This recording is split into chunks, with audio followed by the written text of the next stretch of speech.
Well, we got some people debating now about the whole Barack Obama phenomenon, but I'm not going to get into that right now. What I'm going to get into is black unity. And if you look at the program, the question is, can religion unite?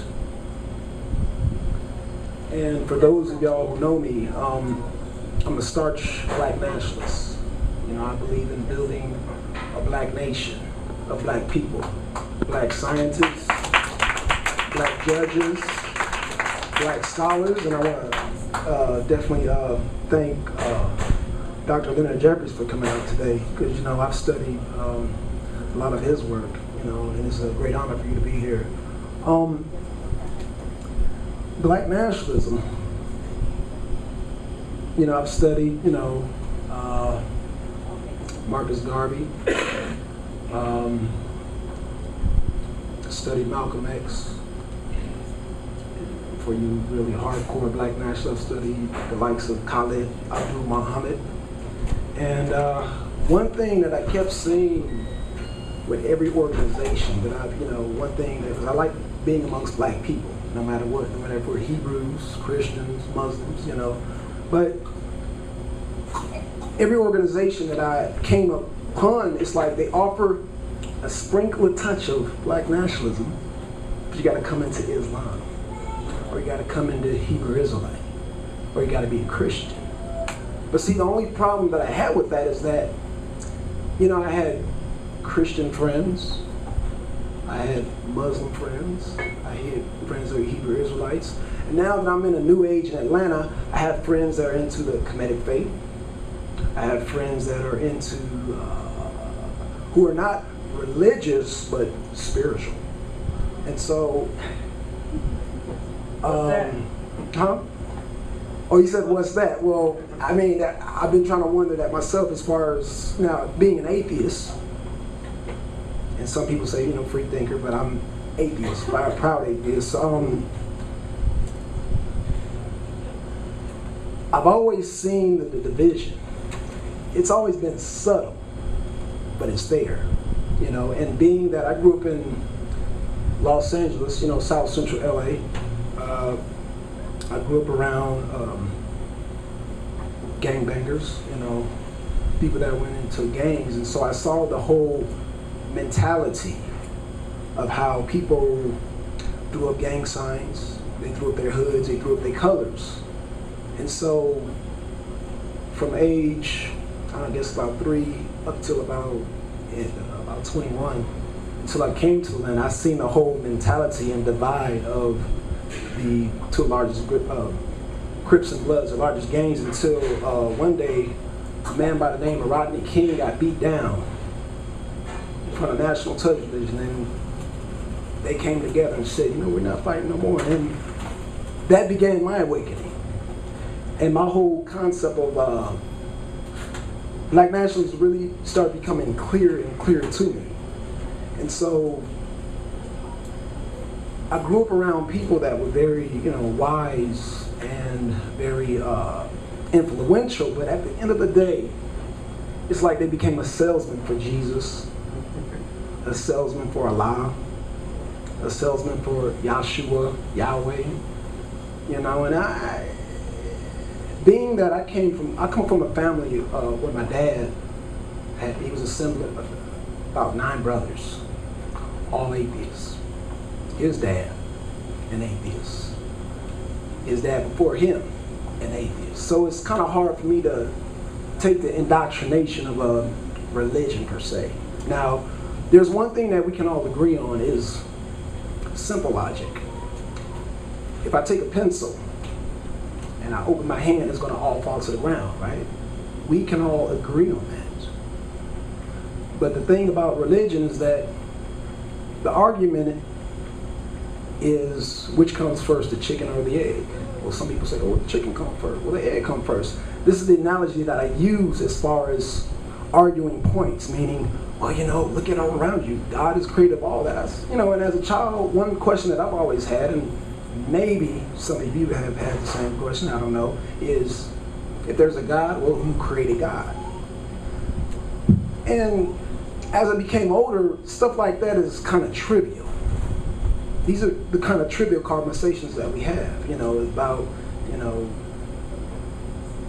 about life, where it comes from. But I tell people all the time is that I come from my mother and father, and they come from their mother and father. And so when we get on, that's why I like to come immediately and thank the black family. I like to thank the mothers and fathers. I like to thank black unity. I thank people first, because another thing that I've always heard in the churches, and y'all can correct me if I'm wrong, is, let me see if this sounds familiar to you guys.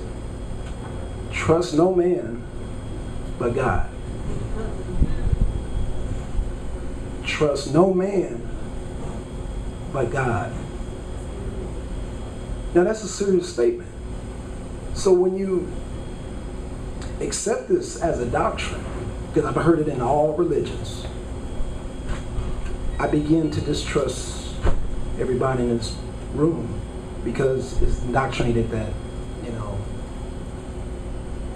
not to trust no man but God. But yet I see my brothers and sisters every day. I see all of us every day, and I know as a black nationalist, it's going to take brothers and sisters, our children, the elders, it's going to take all of us as a nation. And we don't necessarily all believe the same way as far as, what we can prove or disprove. But we do all agree that, the brother that spoke before me, we talked about agriculture. We can all agree that we want to eat healthy.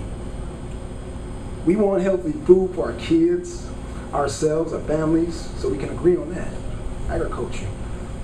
We all want education. We want a nation of kids that grow up being, scientists, doctors, whatever, lawyers, be able to basically provide for their families ahead of them and keep on that cycle. Another thing that I like to always bring up in my quote-unquote radical circles is that we need defense. Or I like to say, just basic survival. They have like a community that goes out, like learning the nature things, and as far as like what's in a catastrophe, what plants to eat, what plants not to eat. So these are the kind of things that I like to look at as, if we're going to have a debate and have trivial conversations on, solutions as far as our survival, because we can talk about and debate on how we got here, but my thing is how we're going to continue our life cycle, how we're going to continue and begin our process of unity without offending each other. And when I say offend, because a lot of people who are spiritual, a lot of people who are religious, and the spiritual people that are arguing and saying there's a difference, is that when we mention certain key things, we don't take into account that we have brothers and sisters that are free thinkers. Now, let me just say this real quick, because I don't know who in this room is a free thinker. I don't know who is spiritual, because I have no way of measuring that. If I get up here and say today that, I believe in God and Jesus, my Lord, Savior Christ, you have to take my word for that. So by us coming out here today and just supporting this is a good thing, because we have been stigmatized so long under religious, as being religious. And one thing that I ask most religious people, let me just give you one example. I do a show with a brother named Gideon Ben Israel, on Comcast 25, and he's really, everything solution is script is Bible, script, well, let's see what the script says. I said, Gideon, my car broke down, it's overheating, what should I do? Well, let's see what the script says, Gideon, man, it's getting kind of late, man. I'm trying to decide if I should work overtime, or if I should, go ahead and do this, that. Well, let's see what the script says. I mean, really fanatical into the Bible. I mean, it's getting to the point where you have, like the brother said, university.